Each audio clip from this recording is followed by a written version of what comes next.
In this video, we're given a rather large isolated charge of 1.8 micro-Coulombs, and we're interested in a point X that's 0.4 meters away from this charge. In part A, we're going to look at the electric field at that point X, the electric potential there, and then in part C, we place an electron at point X, and we find the potential energy in electron volts. And in part D, we find the acceleration of the electron if we release it at point X. So the electric field at this point is given by kq over r squared, where k is 8.99 times 10 to the 9th Newton meter squared per Coulomb squared. Q is our source charge, and that's 1.8 times 10 to the negative 6. That's 10 to the negative 6 for micro. So 1.8 times 10 to the negative 6 coulombs. And we divide the whole thing by the square of that separation distance, so 0.4 meters all squared. Now I can see that two factors of meters cancel out of this, one factor of coulombs cancels out, and I get the correct units for electric field at the end. That's newtons per coulomb.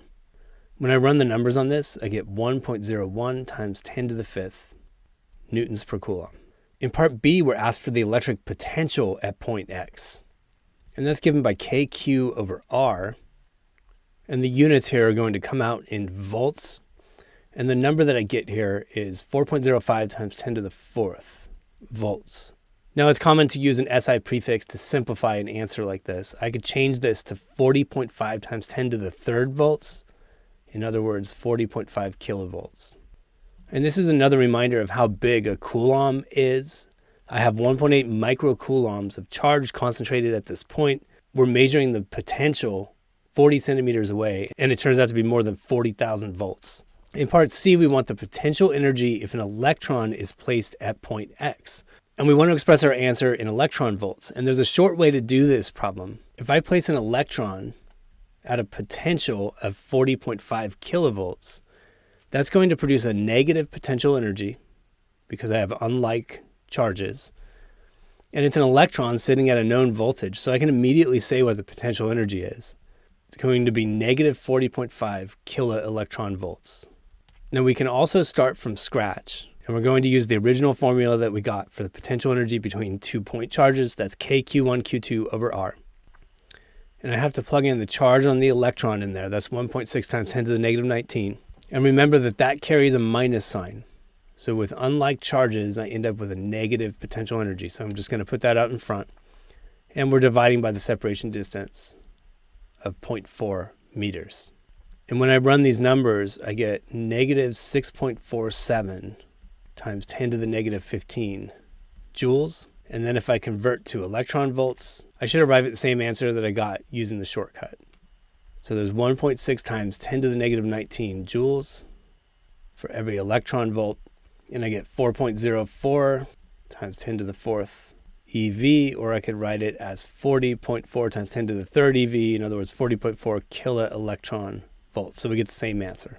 Now in part D, I want the acceleration of the electron if I release it from point X. And to figure this out, I just need the force on it, and then I'll use Newton's second law. So the force is going to be kq1, q2 over r squared.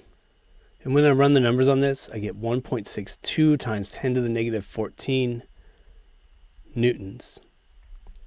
Now I can get the acceleration using Newton's second law. So I write down A equals F over m.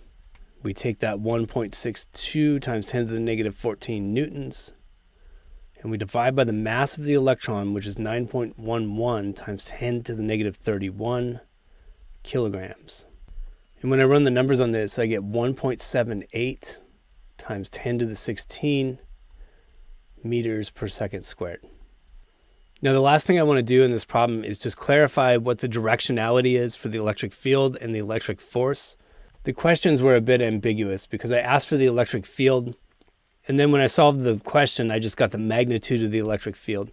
Well, the electric field is a vector at every point in space, and that vector points in the direction the force would be on a positive test charge. So that electric field is pointing away.